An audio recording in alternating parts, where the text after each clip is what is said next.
하나님 말씀 보겠습니다. 오늘 이 금요일 밤 하나님께서 우리에게 주시는 말씀 에베소서 6장 10절로 13절까지의 말씀입니다.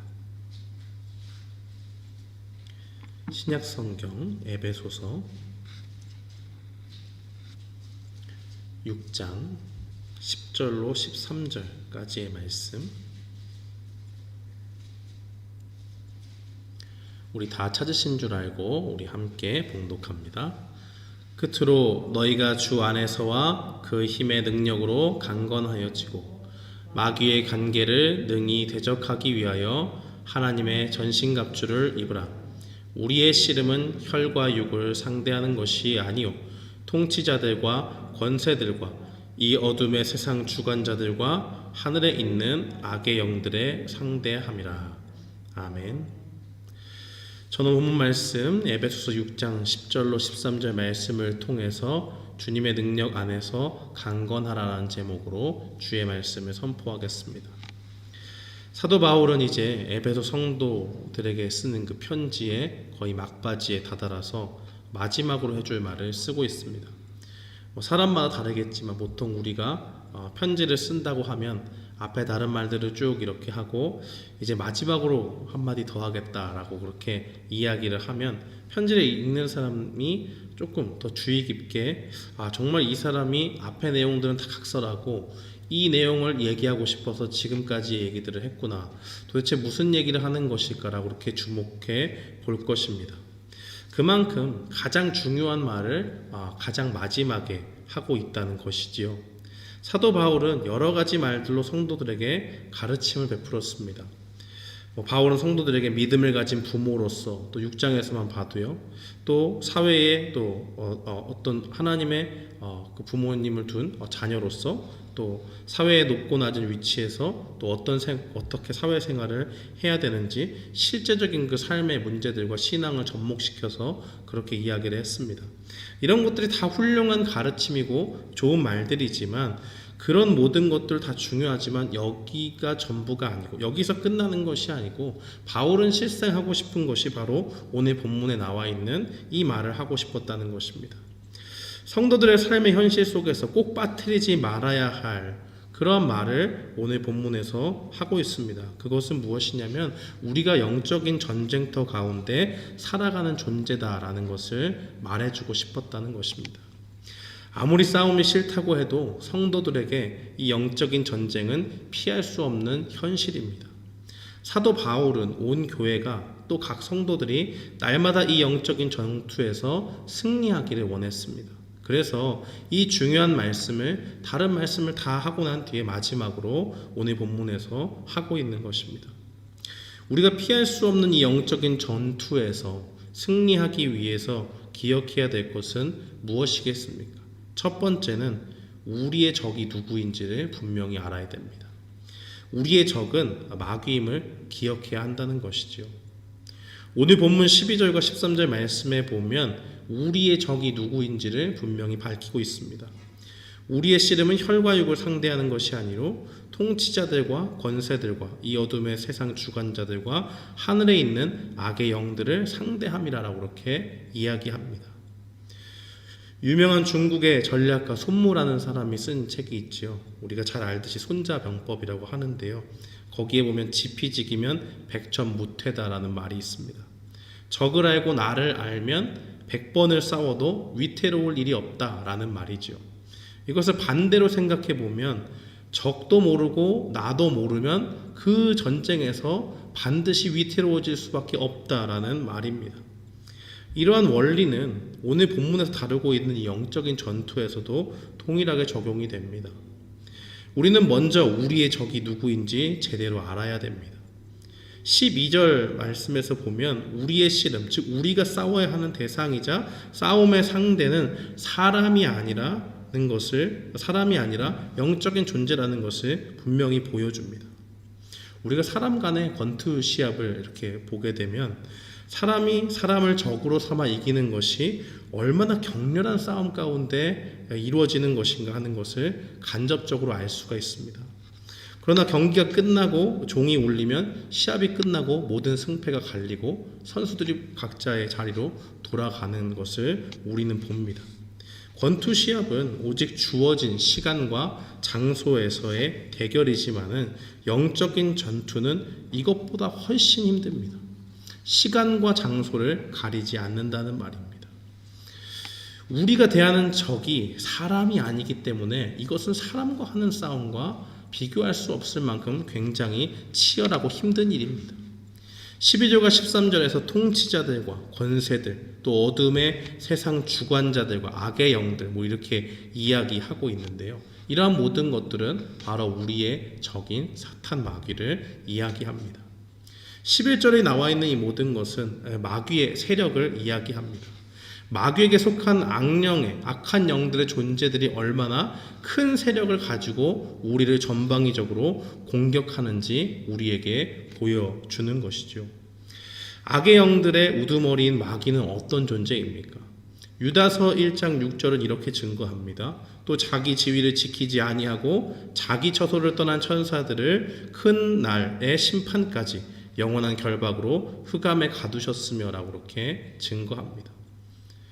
하나님께서 만드신 천사 중에 하나였던 이 마귀 사탄은 그 중에서 자신의 본분을 잊고 하나님처럼 되고자 스스로를 높였던 타락한 영적인 존재라는 것을 보여주고 있습니다.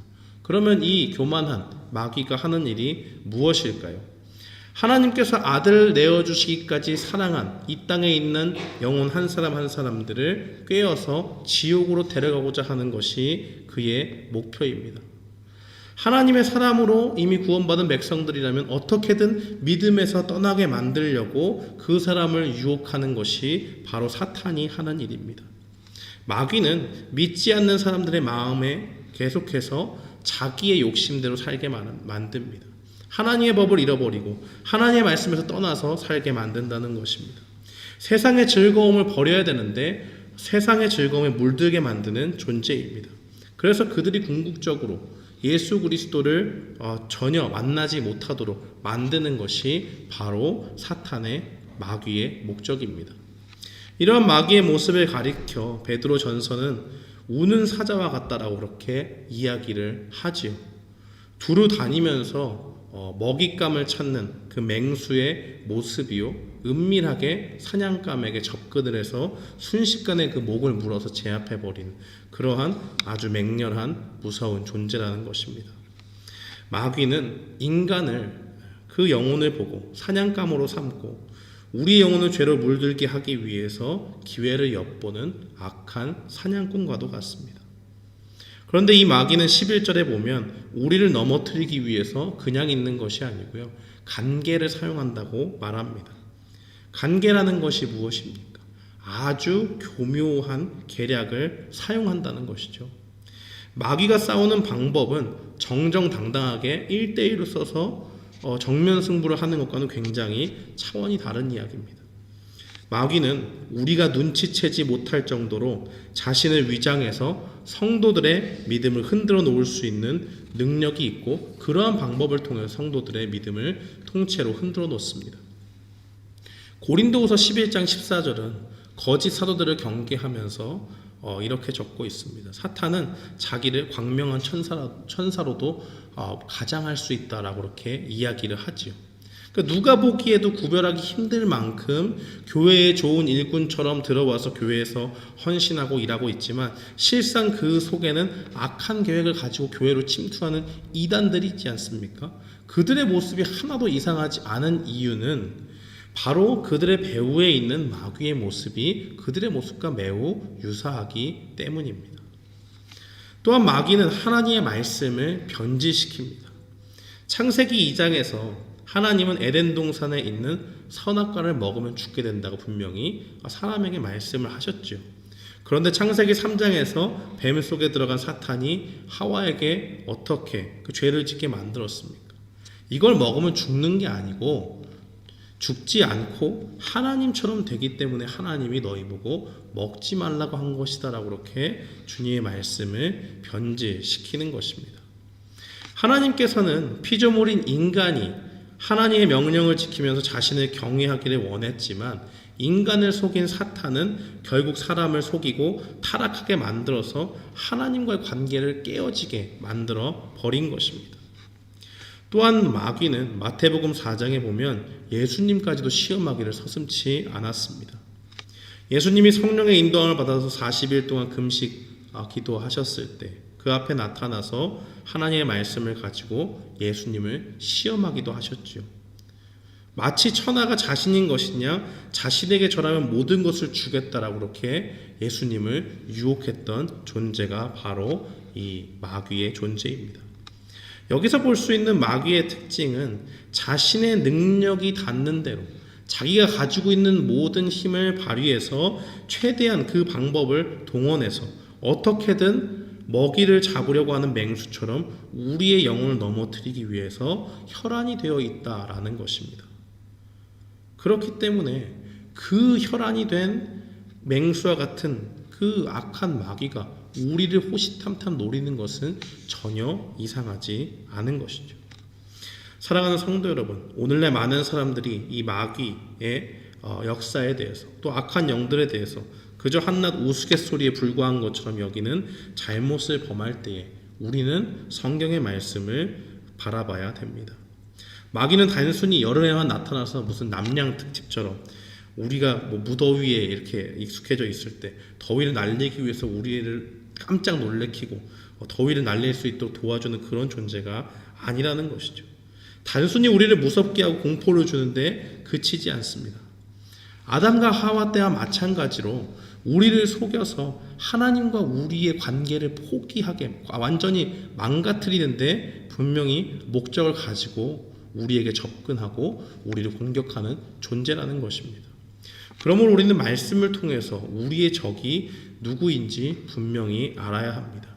이 악한 영이 우리의 목을, 이 영적인 생명력을 끊어놓기 위해서 호시탐탐 우리의 약점을 노린다는 것을 분명히 기억해야 됩니다.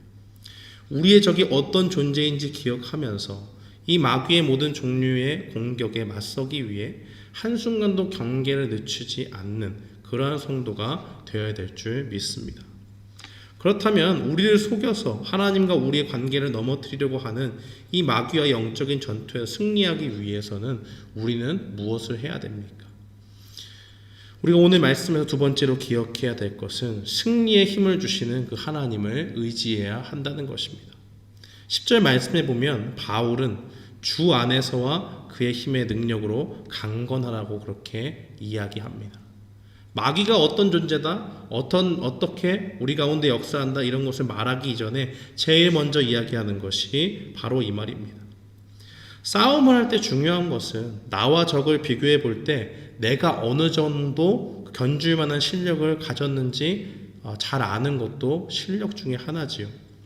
이름도 없는 아프리카의 한 부족이 한국이란 나라 또 미국이란 나라를 상대로 전쟁을 벌인다고 하면 얼마나 그것이 웃긴 일이 되겠습니까? 군사력으로 보나 병력으로 보나 상대가 되지 않는 무모한 싸움이 되겠지요. 자신이 가진 힘의 정도를 판단하지 못하고 사탄을 대적하려고 하는 사람들은 패배의 쓴맛만을 볼 수밖에 없습니다. 사도행전 19장에 보면 11절과 12절에 이것 역시 에베소에서 있었던 일인데요. 하나님께서 바울을 통해서 기적을 일으키는 장면이 나옵니다. 하나님께서 바울과 함께 하셔서 기적을 행하시는데 바울이 쓰던 손수건이나 앞치마를 사람들에게 대기만 해도 병이 들었던 사람들이 병이 떠나가고 귀신 들렸던 사람들이 귀신이 떠나가는 그런 역사가 나타났습니다. 이것을 가만히 보니까 나도 한번 저렇게 하면 되지 않을까라고 생각한 사람들이 있었죠. 유대인 대제사장 스게와의 7 아들이 그렇게 했습니다. 비슷하게 흉내를 내보려고 했어요.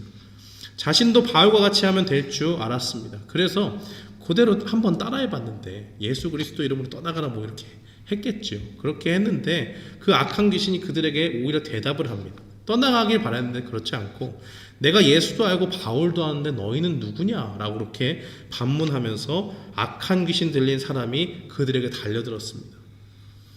스게와의 7 아들을 완전히 제압했어요. 영어 성경에 보면 블리딩이라고 되어 있는데 피를 흘릴 정도로 맞았다는 이야기죠. 그들은 귀신 들린 사람에게 맞고 벗은 몸으로 황급히 도망갔습니다. 예수님에 대한 믿음을 가지지 않은 채로 그저 악한 귀신들을 얕잡아보고 자신들이 이길 수 있다고 굉장히 착각하고 그렇게 행한 것입니다. 그 결과는 완전한 대실패였죠. 왜 그렇습니까? 그들에게는 주님이 부어주시는 능력이 없었기 때문입니다. 우리 인간은 아무도 스스로의 힘만 가지고는 악한 마귀를 이길 수가 없습니다. 우리 스스로 힘이 세다고 생각해도 결론은 스게와의 7 아들처럼 제압을 당하고 수치를 당하는 결과를 맛보게 될 뿐입니다. 그렇다면 이렇게 연약한 인간인 우리가 어떻게 하면 악한 마귀를 이길 수 있겠습니까? 바로 강력한 힘을 가진 마귀를 이기기 위해서는 그것보다도 더 강력한 힘을 가지신 우리 주님께 힘을 공급받는 것입니다. 야고보서 4장 7절 말씀에 보면 그런즉 너희는 하나님께 복종할지어다 마귀를 대적하라 그리하면 너희를 피하리라라고 그렇게 이야기합니다. 아무나 마귀를 대적한다고요? 그 마귀가 피하는 것이 아니에요. 전제가 무엇입니까? 예수 그리스도를 믿고 하나님께 순종하는 자, 그 하나님의 자녀가 되어서 주님의 말씀에 순복하는 자에게 그러한 역사가 일어난다고 하는 것이죠.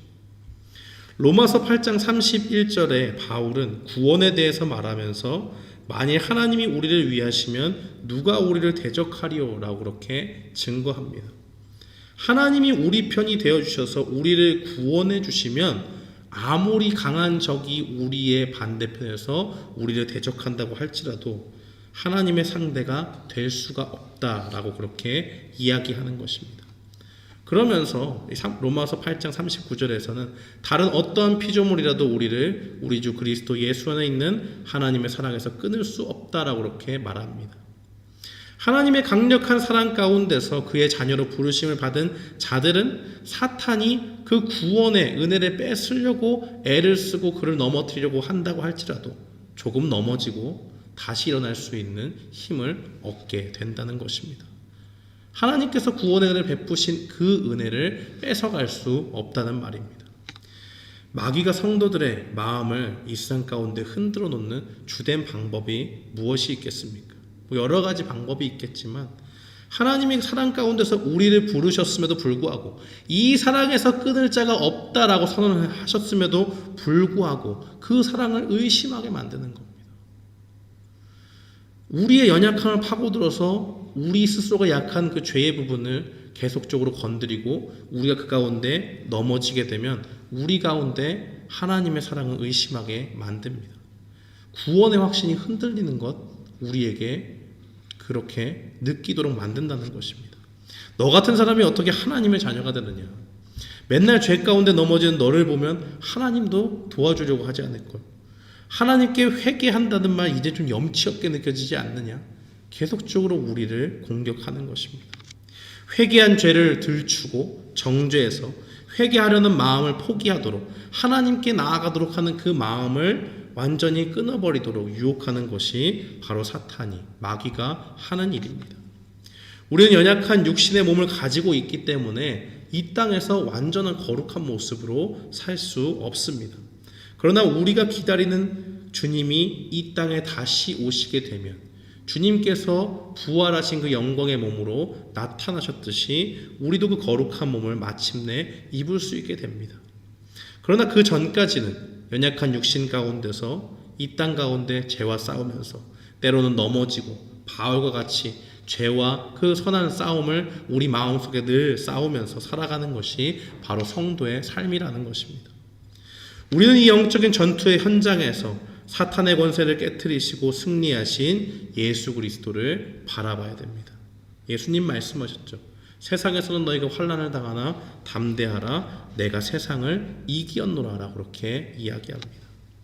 우리 주님이 말씀하시길 자신의 포도나무에 비유하시면서 나의 안에 거하라 나를 떠나서는 너희가 아무것도 할 수 없다라고 그렇게 말씀하셨습니다. 이 세상에서 영적인 전쟁에서 이기기 위해서 우리가 해야 될 것, 오직 우리 주님을 의지하는 것만이 사탄을 이길 수 있는 유일한 길임을 보여주는 말입니다. 요한 1서 4장 4절 말씀도 이와 같은 사실을 뒷받침합니다. 자녀들아 너희는 하나님께 속하였고 또 그들을 이기었나니 이는 너희 안에 계신 이가 세상에 있는 자보다 크심이라.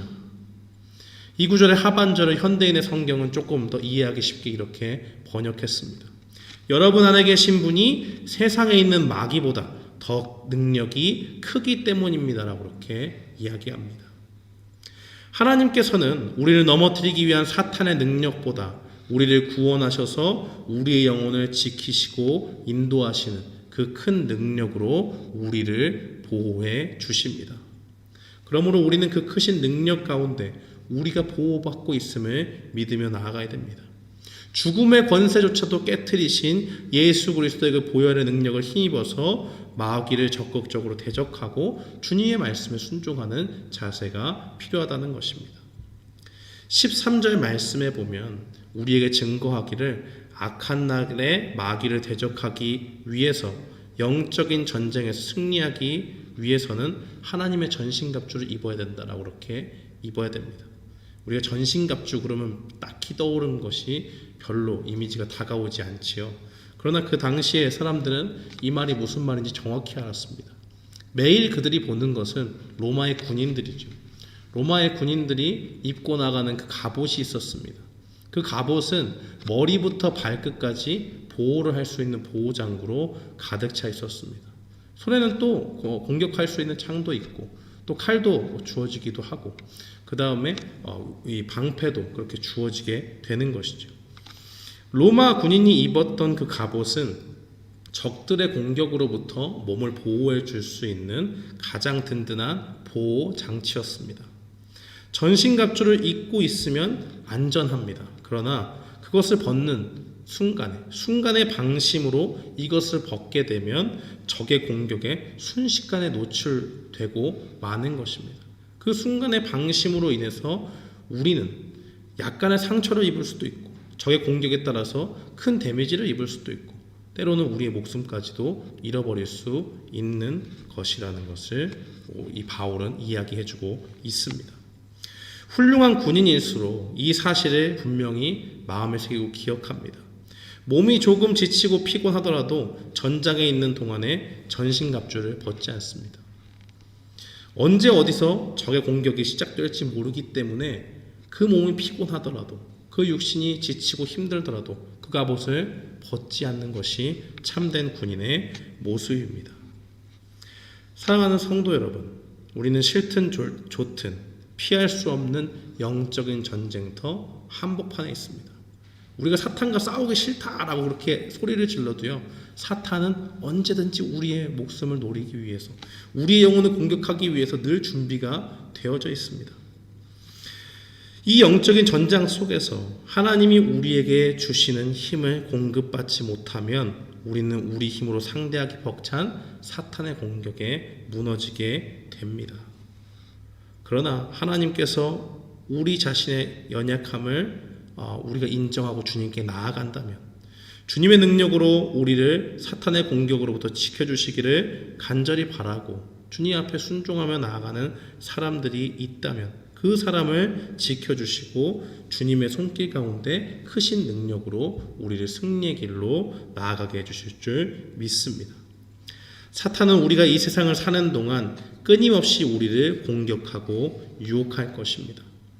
우리가 우리의 힘으로 대적하면 질 수밖에 없지만 세상을 이기시고 승리하신 우리 주님의 능력을 의지하면 이 싸움에서 승리할 수 있습니다.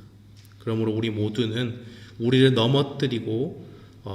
넘어뜨리려고 하는 사탄의 공격을 늘 경계하고 영적인 전쟁에서 게으름을 피우지 않는 믿음의 군사가 되어야 될 줄 믿습니다. 마치 전신갑주를 벗지 않는 군인처럼 영적인 전투에서 늘 마귀를 경계하며 마귀를 대적하는 믿음의 사람들이 되어야 됩니다.